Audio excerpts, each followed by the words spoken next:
Today we are celebrating. Cheers.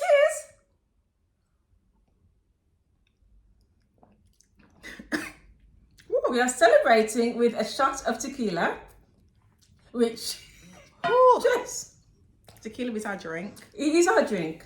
But let me tell you why we're celebrating. We're so excited because it's Jessica's 2 years anniversary being a full-time business owner. It's my anniversary. It is indeed. Oh, you know who we are, don't you? I'm Petra. And I'm Jessica Campbell. And we are the owners of a CQC registered supported living service based in the Midlands. And we have a good CQC rating. And we also have a franchise that you can join. We'll tell you more about that later. Anyway, so we're celebrating, Jess. How are you feeling? I'm feeling great, guys. If you want to send me gifts, you should be sending me gifts, okay? Send me a DM, send me an email, and I'll let you know where to send them. Yes. Now, let's start from the beginning because this is such a wonderful story. And Jessica has no idea what I'm going to be asking her about, what we're going to be talking about. But let's talk about... Should we go from the beginning? Where's the beginning? How far do we go back? Okay, let's start from the beginning, Jess. How did we meet? Oh, okay. we talked about this yesterday. Okay, we're not sure what year. Yeah. Okay, so I started my first business way back. It was 2014. We met in 2014.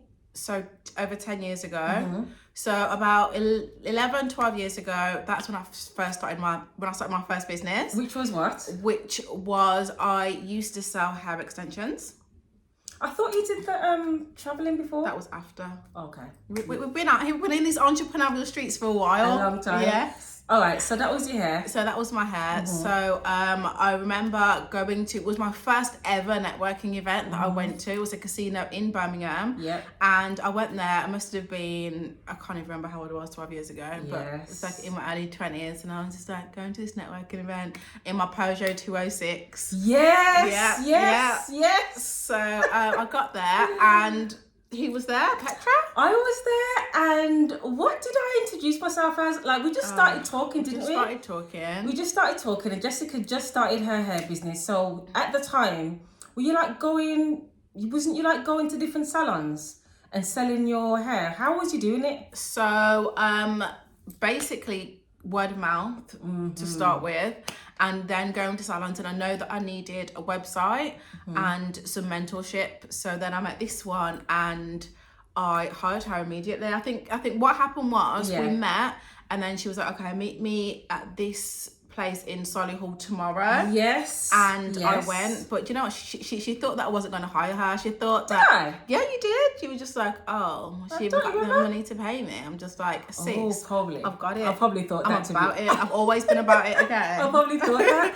Yeah. So Jessica just wanted to know how she could get clients online, do her website and everything. So she hired me, which was amazing.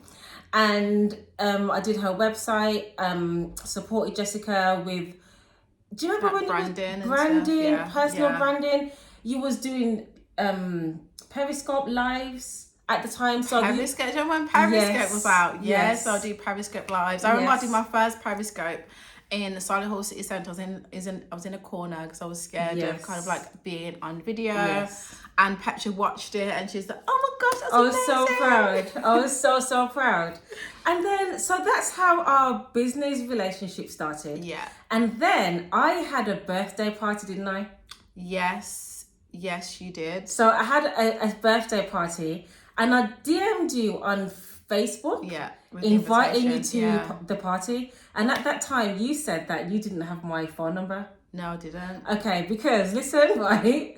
I never give out my phone number. So my clients, franchisees, like never ever have my phone number. Yes. So I DM'd you. You came to my party, which was, how's the party? Party was fun. The party was so fun. Yeah, the party was good. Yeah. So you came to my party, and then it was a few months later, I think it was, and I kept on seeing Jessica on Facebook in different countries. Always traveling. Like she was in New York. She met Rihanna. Yes, in New York.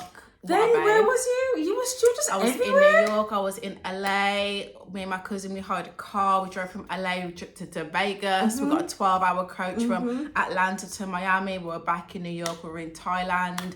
We were in Vietnam. Yes. We were in Cambodia. We were just everywhere. Just everywhere. And then I DM'd us, where are you going to be next? Now, don't forget, we've only had a business relationship, never a personal relationship. So I DM'd her, so where are you going to be next? And what did you say? I said, I'm going to be in Bali, babes. And then I said, can I come? And I was like, absolutely. You know what we should do? We should find those DMs, you know. Yeah, probably. We should find those DMs. Like from ages. That was in 2017. Yes. Yes. Yes. Oh! Oh. The camera dropped. The camera dropped. So, you know, we're not editing this out. No, because we don't edit We are things. authentic. Yeah, so... I know it's wonky. No, it's fine. It's just, they can still see us and hear us. Okay. So, listen, this is live and we're not editing this. So anyway now, 2017, I went to Bali. Yeah. And you were with your friend and a cousin, wasn't you? Yeah. And I don't know these two girls, but we had a great time, and that was the beginning of our love story.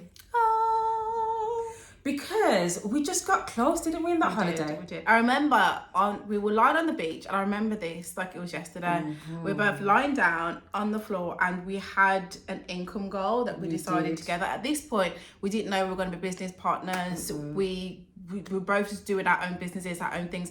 At this time, I transitioned into working as a travel consultant, and a travel blogger, and I was branding myself as a travel blogger. And we were lying down. We had our income goal, and we've never forgotten that. We haven't forgotten that. That was our income goal. That was a big. Hefty, we were nowhere near that income level at that point. At that time, and we didn't necessarily have a definite plan of how we were going to get there. It was a goal, and we just knew we were going to achieve it. We did. Now, when did we achieve that goal? Because we achieved that. When did we achieve it? Do you remember? I don't. I don't remember either when we achieved it. But we have. But we've achieved it and beyond. So, now, let's talk about, so after we came from Bali, we were just best friends from the start. I'm really sorry those of you who are watching Jessica's videos and who knew Jessica before me, but no, I am the bestie, and that's how it's always going to be. Okay, so after that now, we just became really, really close. And in 2019, I started the supported living business that we have now. Okay, that was in 2019. One day, me and Jessica were driving. I was driving in also my Peugeot 206. We both had the same car, the same colour and everything. And then I was just driving. I said, Jessica, do you want to be my business partner? And what did you say? I said, okay. Said, okay. So at that time, we thought that we were going to get into the property business.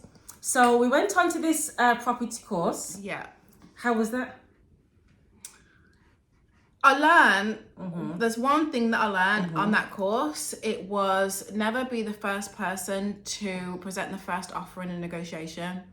Over 3 days, that's what I took away from it. That is so true. I think it was a couple of grand for us to go on this course, and that's the only thing that I took away that from we it. learned. And so you know, that was that. But then the thing is, this course taught HMOs, supported living, Airbnbs, all of these things. And then we were going to start an Airbnb. Oh my God. Do you remember when we were going to start the Airbnb business? Right before the big C. Yes, right before COVID. And we were going to actually sign, weren't we, for a property? We were going to sign for a property. We were going to sign for a property, but the negotiation kind of like broke down. And it's a great thing that it did, because then we were in lockdown straight after that. It's a good thing. Now, at the time, I still had the supported living business. We were going to do the Airbnb business model, and then it just didn't happen. It just didn't happen. Then the big C started.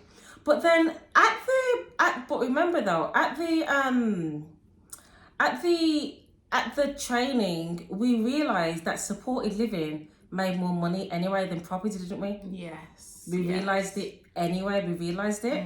So we became business partners in 2020. Yeah. Whilst Jessica was working, and this is where it gets really good now. Yes. So those of you who are currently working, and you're thinking, how am I going to manage my supported living business and my job at the same time? We're going to tell you right now.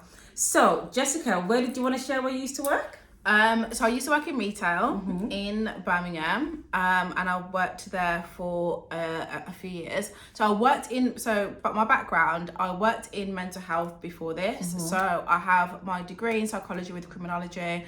Then I did my master's degree in forensic psychology. Then following that, I worked in a private mental health hospital. So I worked as a healthcare assistant for a few years, and then I also worked as an assistant psychologist. So then I ended up transitioning out of that job into retail because I wanted to focus on entrepreneurship, and being there just sucked the emotional and physical life out of me, and I knew that I wouldn't be able to develop the business whilst working in that environment. So then I worked in retail as kind of like a temporary transition period, basically. Yeah. And at this point now, while she's working in the retail, we became business partners, and automatically Jessica just took on the role of being everything to do with finances. So you did the payroll, you did the invoicing to get the income from the local authority, and you also were writing contracts whilst you're working 12-hour shifts. Yeah, I mean, the 12-hour shifts that was working in the hospital. So when I worked in retail, it wasn't 12-hour shifts, but I think as well, COVID had hit.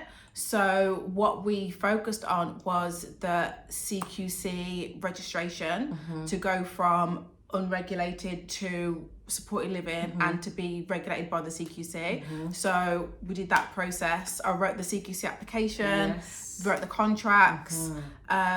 I was the registered manager initially. You were the registered manager. Service. Yes, because you had all the qualifications. So I didn't have the qualifications. So I was the nominated individual. Now, so we wrote our CQC application, no help, no support, no one knew anything. Okay.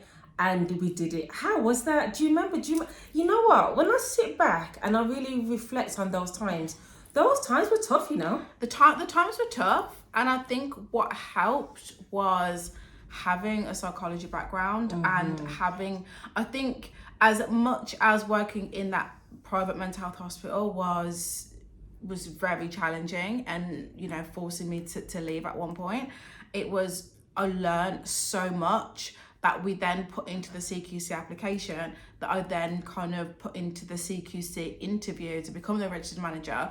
And that was just like the best thing. It was the best thing. And it was amazing because we both had to learn. We both had to learn those regulations. We both had to revise. And the degree that I have is criminal justice and policing, which is absolutely nothing to do with care. So I had to learn everything, you know, safeguarding, consents forms. Like I had to learn absolutely anything, and then we did it. We passed. We absolutely passed. We passed. And those 4-hour interviews. 4-hour interviews. We absolutely passed. And the thing is, Jessica was doing all of this whilst working. So I've been an entrepreneur since 2013. So my last job was in July 2013. So how was it for you, Jess? Like working in retail, long hours, you're on your feet, and then you still had to work for the business. How was that? And what was you actually doing? It was tough. So I'd wake up, work on the business, like from early. Then I'd go. What time's early though? Because you were up. I was up. I would be up about 6 o'clock every morning. I'd be up at 6, work on the business. My favourite, not my favourite shift, but the best shift for me to do was work from 11:30 to 8:30 at my job. So that I had from 6 till about 9, half 9 to work on the business. Then I would go to work, finish work at half 8, be home for half 9, 10, and start, you know, working on the business again. And also on my lunch breaks, I used to take my laptop. I remember I used to leave my job, go on my lunch break, take my laptop, pay my own staff, because I think at one point we had 10, 12 staff. So I had to go pay my own staff and then eat really quickly, go back to my job and because it's in retail, and the way that some people like speak to people in retail, that, you know, talk to you like you're a little bit stupid. I'm just like, treacle. We've got 2 degrees. We're in this job. We've got a whole business. Like, it's. I remember, we're not stupid over here, you know. I remember there was someone that you were serving the one time, and they just couldn't decide on what belt to wear. You know, it couldn't decide on this belt, and you were thinking to yourself, I'm sitting here. I've got real problems. Got real business. We've got real business problems. Real business decisions to make. Yes. So I used to work in luxury retail. Yes. So it was everyone wanted a belt. You know, everyone wants a Gucci belt. Everyone wants a Louis Vuitton belt. Everyone wants an Hermes belt. And people be like, oh, you know, I want one belt that can fit around my neck, top of my waist, below my waist, around my ankle, around my wrist. It was just like, I've got real life business problems. Yeah, here. I've got like, staff here. I'm doing up? payroll. I'm doing payroll. You know, and so at what point how did you decide when to leave? How? It was difficult. It was difficult because I had a plan in my head. Okay, I'm gonna leave my job when I'm earning this amount of money from the business, when we've got this amount of service users, when this is happening, and then we got to that point, and like we had our kind of like, I was like, okay, when we get our first service user, and the first service user's been in our house for this amount of time, then we got our first service user, I didn't leave. Then we got our second service user, I didn't leave. And it was a case of... How many service users did we have until you left? I don't remember. Neither do I. I don't remember. Because we employed our registered manager when we had 2 service users. Yes. So you were still working? Yeah. So it must have been kind of like 3 or 4. And then one day I was having a conversation with somebody, and they reminded me that at the end of the day, there's no such thing as security, because it was like, okay, let me save this amount of money and let me get into this place of security. But there really is no such thing as security. It's a myth. And then once you feel secure, then it's like, okay, let me just feel a little bit more secure before making that decision. So in the end, I think it was just a case of, I woke up one day and I just decided, okay, I'm handing in my notice. And it was as sudden as that in the end. Yeah, it was sudden. We actually agreed to take a specific amount salary wise. So we decided to live on that amount. So obviously we had to calculate, you know, what all of our bills are and everything, and then what we needed left over. So we agreed to live on that amount of money for about 12 months, didn't we? And that was like 3 times what I was making in my job. So it's kind of like, I'm making 3 times my salary for my own business. Yes. Then I'm still going to work and, you know, having to deal with all of that day-to-day stuff as well. Yeah, exactly. And then also, I think on my days off, we would go to the service. We would, you know, have staff meetings. We'd meet staff. We were interviewing for staff. We were interviewing for registered managers. So I was doing that on my days off. And then my days that I was working, it was like, oh, can I have these in a size 4? And I'm like, okay. So how did you feel like emotionally when it was that time to actually leave your actual job? Like, what were you thinking? What were you feeling at the time?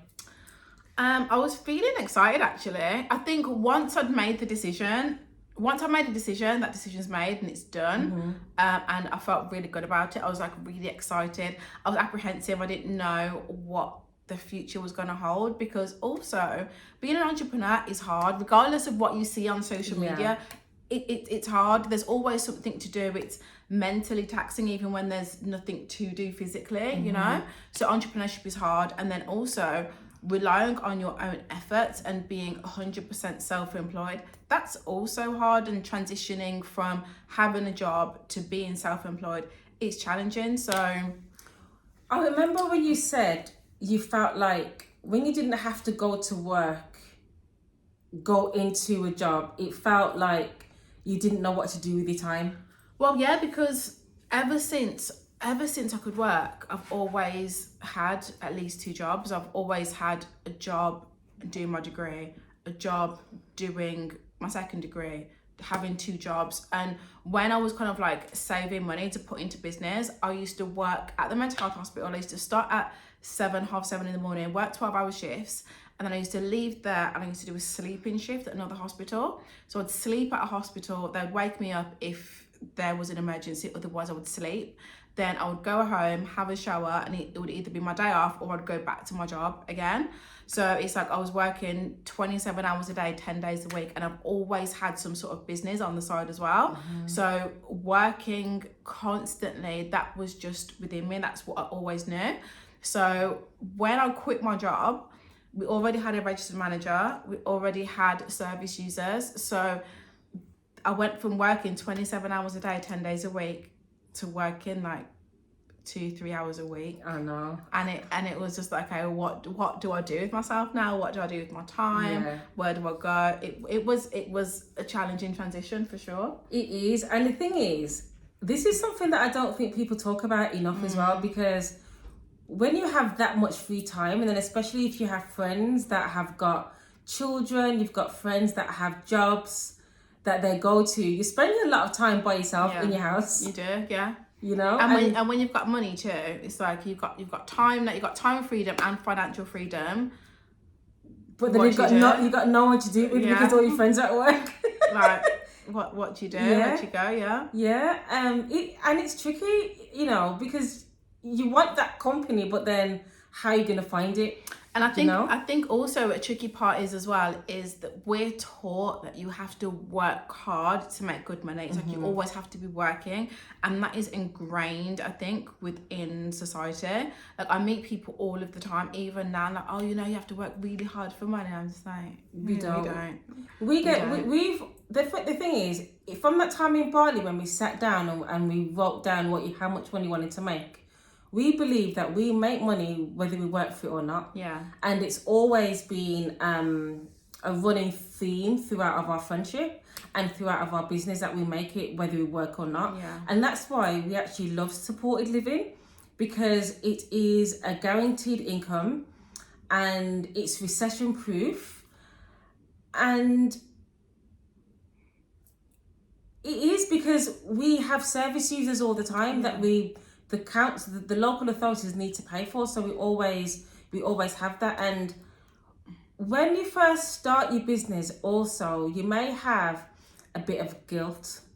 I had this guilt when I started making really great money, not from the supported living because I've been an entrepreneur for a while, but when I started making really good money, I had like a bit of guilt, and I'd always feel like I would have to pay for dinners. Like if I went out with like friends or anyone, I would always feel like I have to pay because I know that I'm making more. Okay, I don't feel like that anymore. Like we all pay together, we split the bills or whatever. But yeah, I did feel that, because you're thinking, oh my gosh, you know, because do you know what I mean? It's like what Jessica was saying, like she's just starting out being a full-time business owner. You're making like 3 times as much. Did you have that guilt about money? Yeah. I did. I had to think. I wasn't sure where you were going with this. I was just like, guilt about what? But yeah. You do. I think I still have an element of that. Oh dear. But then it's not guilt, but I do enjoy like treating people. So it's kind of just like I had the guilt. It's no longer guilt, but I just love I love taking my niece on holiday and being able to do that and being able to treat my mom and all of that. I love it. Yeah, and you know what? We make more so that we can give more. Yeah. And that's what you got to remember. I do love giving. You are a good giver. Yeah. And that's what you want to do. You want to make sure that, you know, with our franchise, you'll be able to live a prosperous life, be able to give more to your family. And that's what it's about, because we do have all of this time and we do have all of this money.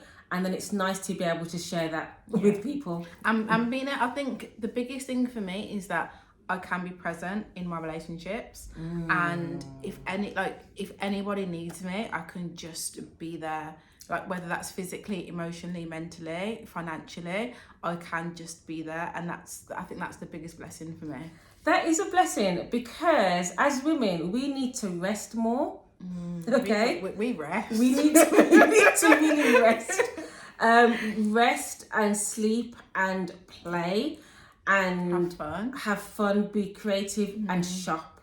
Now, because we can do all of those things, it means that we're happier, we're healthy, we're able to be there for people emotionally, because obviously we're not stressed because we don't have to go to work every day.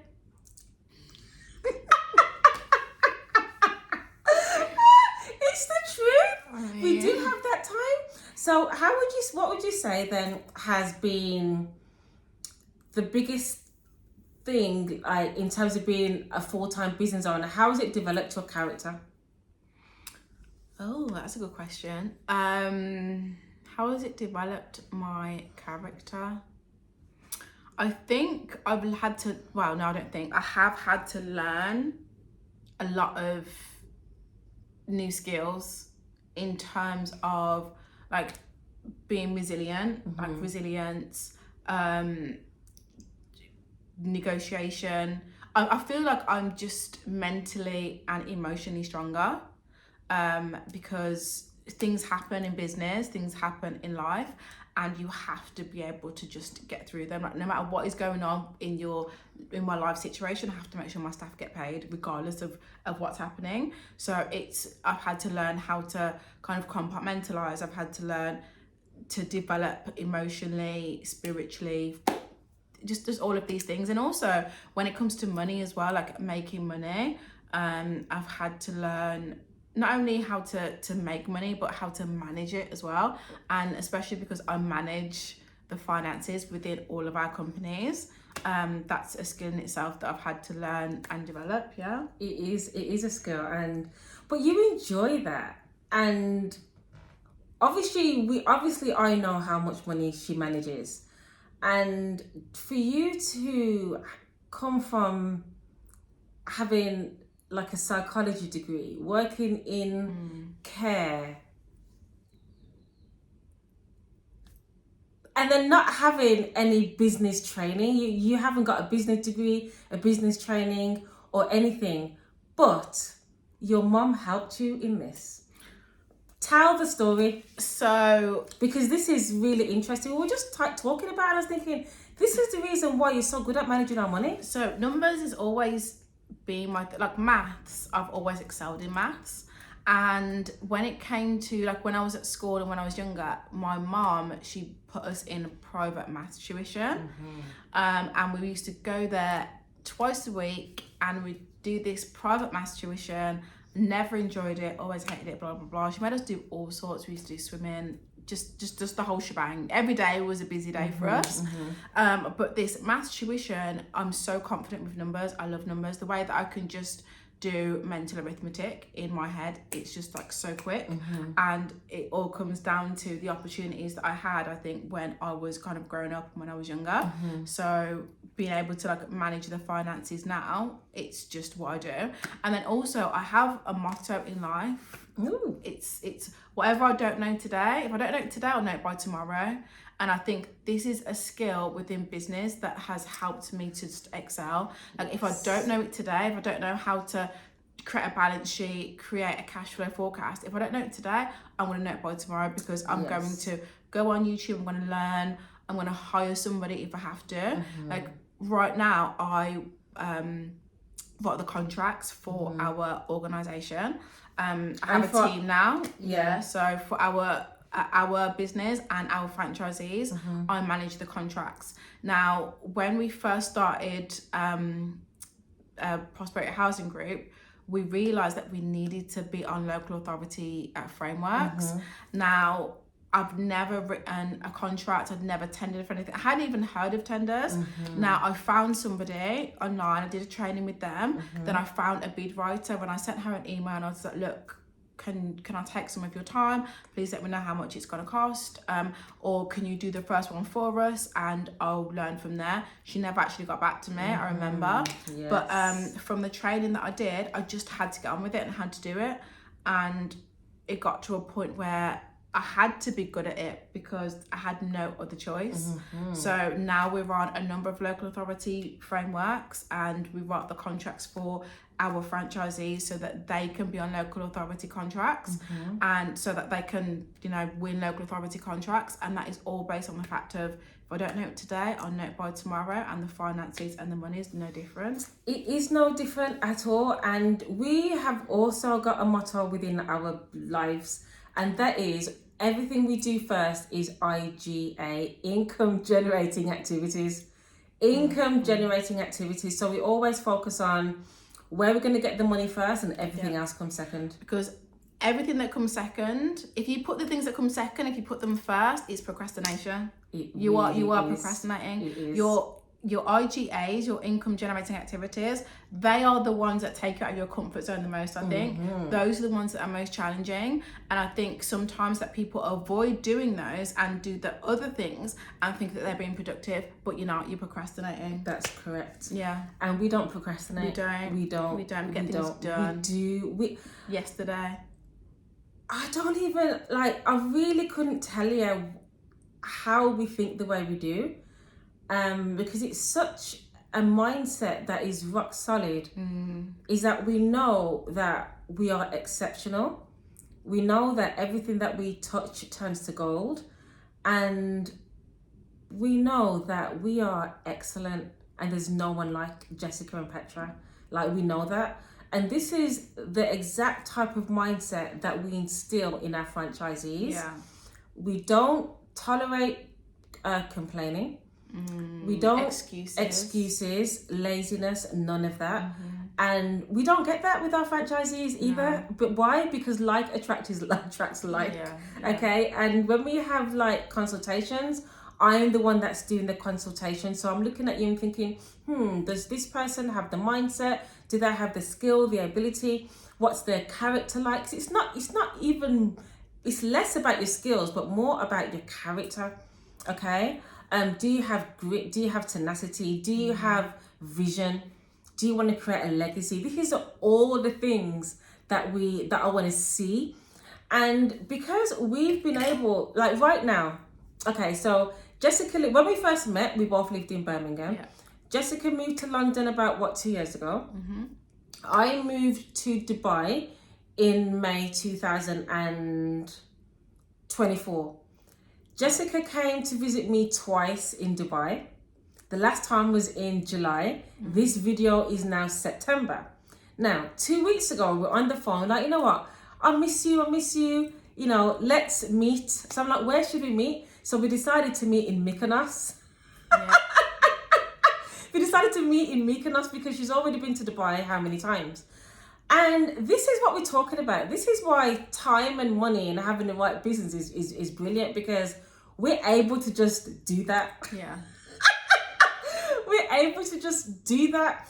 And this is why we've created the franchise, because we want you to be able to have the freedom and the time to do with whatever you choose, because the world, there's so much out there to see, so much culture, so much different cuisines, and you need money to be able to experience the best of life.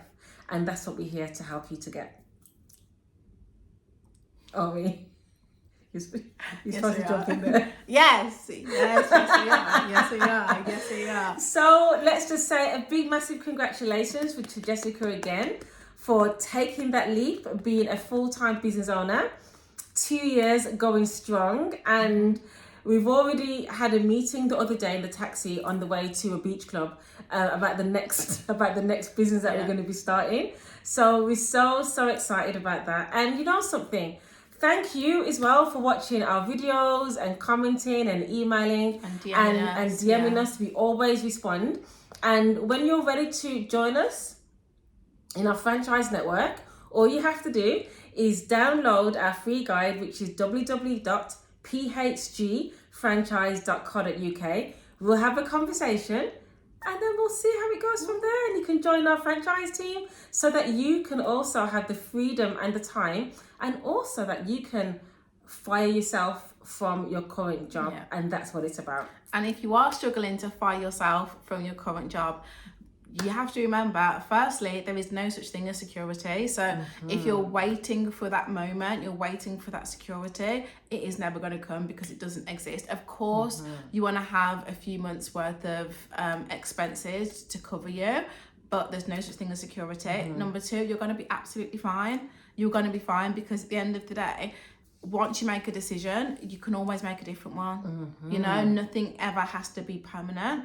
And number three, if you don't take that leap, everything worth having, incredible achievements only happen on the other side of overcoming your fear, on the other side of like courage, on the other side of, you know, getting out of your comfort zone. If you want to always remain in your comfort zone and remain, you know, never take a risk, it's just boring. Not gonna happen for you. It's just dry, man. It's dry. It's just dry.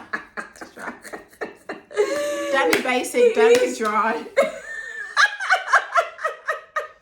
Come and join us. Come on, we need more friends to go on holiday with. Yeah. Come and join the Prosperity Housing Group franchise because, trust me, we are going to be massive. We're doing it every year. We are going to be massive, and we're growing and growing, and we just want you to come and join us and grow with us too. Yeah. All right? We want the best for you. Yes, we want the best for you. We are the best for you. For you. Okay. All right then, so we'll take care.